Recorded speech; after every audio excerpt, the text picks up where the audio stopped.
On this episode of Doing the Most, it's Crispy Boi Summer. And I'm here with Jake, and we're drinking a Crispy Boy.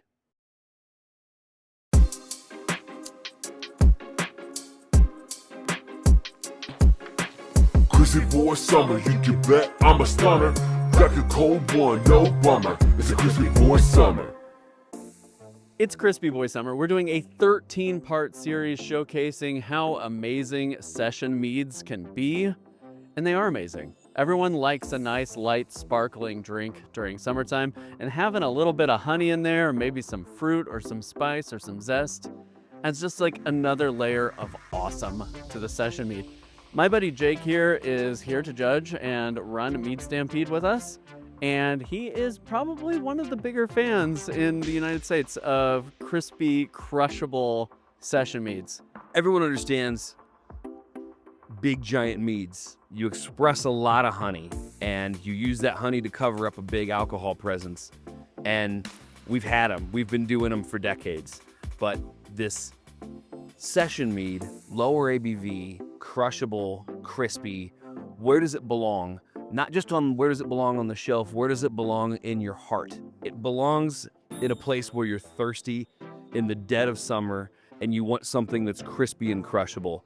And you can do that with honey, with mead. And it's the next big thing. It's been the next big thing for the last couple of years, but like nothing beats a crispy, crushable session mead. Period. And we're sitting here at Mead Stampede judging meads, and I'm going to tell you right now, those sparkling, low ABV, semi-sweet to dry meads are the ones that people are passing around back here. Like they're the fun meads. It's those, and it's the like really excellent berry bombs. But session meads are what's in. And so today we're going to go back to a classic Doing the Most channel recipe, the Crispy Hydromel.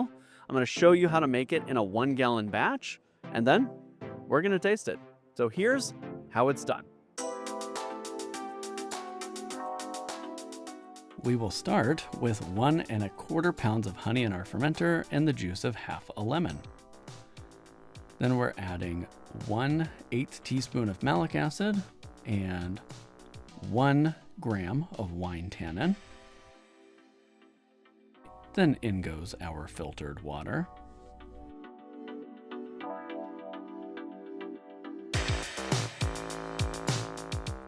And we gave that a good shake to make sure everything was combined. Then we'll top it up to the 1-gallon mark.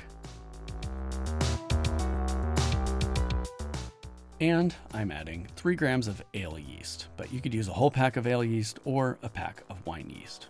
And we will add 1 teaspoon of Fermade O nutrient. Then we put on our airlock and let that ferment through to completion.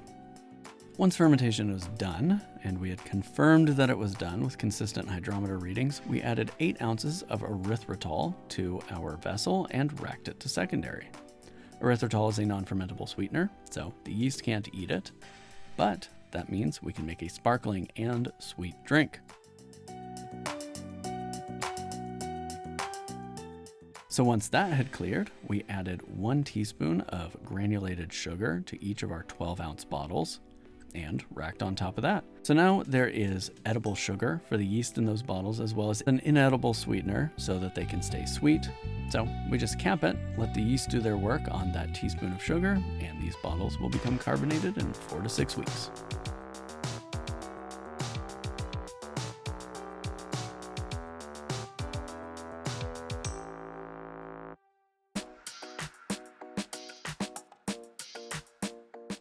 And just like that, we're back. Yes.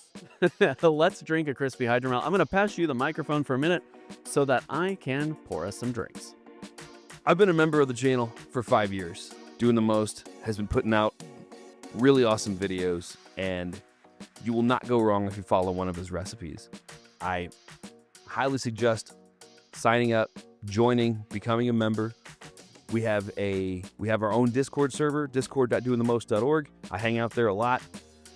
We have a members only channel that's semi-active. We have a lot of fun in there. Joining and signing up for being a member on YouTube or Patreon really helps support the channel, and you should do it. So this is the Crispy Hydromel. I just showed you how to make it, but this is a classic recipe. This is one of the recipes that I think really brought you into the doing the most family. It was like, oh, this is a thing that that we can iterate on. Like it can become other things. I've made easily 30 gallons of Crispy Hydromel, at least. Probably closer to 40 if I'm really thinking about it. Yeah, it's one of the most versatile recipes, hands down. And it's a great way to get an idea of a honey's character in a really crisp way that doesn't involve too much front-end investment. I mean, I think this is 1.25 pounds of honey in a 1-gallon batch. That's nothing. You can buy that at the grocery store, right? And so it's a great way to kind of figure out what the life of your honey looks like and then use those flavors in an interesting way. This is fig honey. You ever had fig honey? I'm not familiar with it. I wasn't either. And then I used it for all of the Crispy Boi Summer meats. So, hey, buddy. Cheers. Jake did the theme song for Crispy Boi Summer. So, word.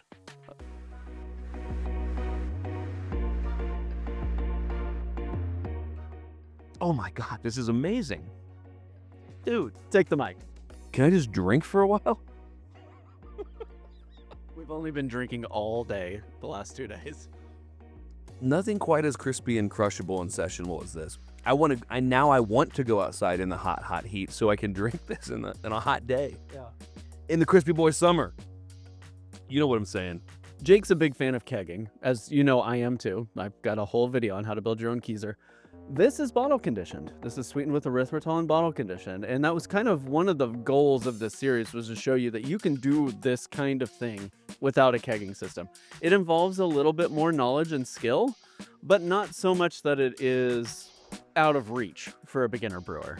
I think what makes me really mad about this is I've always avoided bottle conditioning and I've gone straight to kegging because I didn't want to experience those weird, funky yeast profiles that accompany letting that yeast start again in the bottle.